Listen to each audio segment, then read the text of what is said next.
Azərbaycan Mərkəzi Bankının İdarə Heyətinin sədri Elmar Rüstəmovun manatın məzənnəsi ilə bağlı Financial Times qəzetinə etdiyi açıqlamanın ardından ölkənin pul dəyişmə məntəqələrində silkelənmə yaranıb.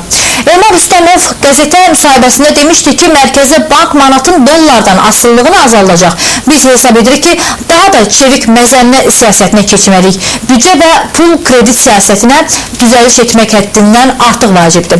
Statın sonu müxbirimiz İlkin Kərimov isə valyuta dəyişmə məntəqələrində dollar qıtlığının yaranmasının səbəbini araşdırıb. Bakıda valyuta dəyişmə məntəqələrində ajitaj yaşanırdı. Adi günlərlə nisbətdə dollara tələbat bir neçə dəfə artıb. Başqa sözlə vətəndaşlar manatı dollara çevirməyə, əmanətini bu valyuta ilə saxlamağa başlayıblar. Müşahidələrimizə əsasən deyə bilərik ki, pul dəyişmə məntəqələrində dollar tapmaq müşkül görünürdü. Satılıb demək olar şu an bütün dollar. İnsanlarda sadəcə panika var ki, ola bilsin ki, dollar qalxdı və onunla bağlıdır. Dolların manata nisbətdə qalxması və müşahidə olunur bazarda. Ona görə əhali dollar üstünlüyü verir, müraciət çox var. Bəzi valyuta dəyişmə məntəqələri dolların satışını dayandırıb. Ekspertlərin rəyinə görə Bakıda dollar qıtlığı Mərkəzi Bankın sədri Elmar Rüstəmovun manatın məzənnəsinin aşağı salınması ilə bağlı açıqlamasından sonra yaranıb. Düzdür, Mərkəzi Bank sədri manatın devalvasiyası siyasətini tədricən həyata keçirəcəyini söyləsə də artıq dolların bahalaşması müşahidə edilir. Mərkəzi Bankın açıqladığı rəqəmlərə əsasən son 2 ayda 78,44 qəpik olan dollar indi 78,53 qəpikdir.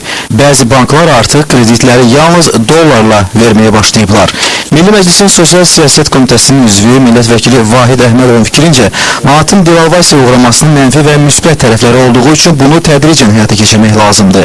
Manat kəskin dəyərsizləşəcəyi halda bahalaşma da qaçılmaz ola bilər. Əhalinin sosial müdafiəsinə yönəlik proqramlar, əmək haqqı, pensiyalar sabit qala, bu da alıcılıq qabiliyyətinə təsir edə bilər.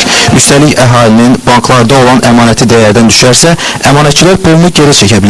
Əmanətlərin sığortalanma hissəsinə də diqqət yetirilməlidir. Məlumdur ki, əmanətlərin 30.000 manatadək hissəsi sığortalanıb. Ümumiyyətlə devalvasiya uğraması, bu mən belə hesab edirəm ki, bu onsuz da olmalıydı. Buna amma elə aparmaq lazımdır ki, adi insanlar əziyyət çəkməsinlər. Yəni onların əmək halları, pensiyalarına ciddi təsir etmez. Mən yaxın yarım il üçün bunu gözləmirəm. Ola bilər 5 qəpik, 6 qəpik, belə aşağı səviyyədə olsun, amma kəskin azalma Rusiyada olduğu kimi, digər MDB dövlətlərində olduğu kimi kəskin azalmanı mən gözləmirəm. Azərbaycanın valyuta ehtiyatları neft fondu ilə birlikdə 50 milyard manat təşkil edir.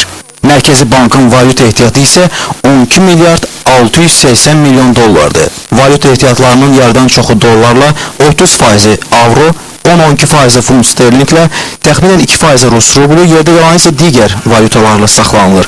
Bu nisbət dünya valyuta ehtiyatlarının saxlanılma strukturuna yaxındır.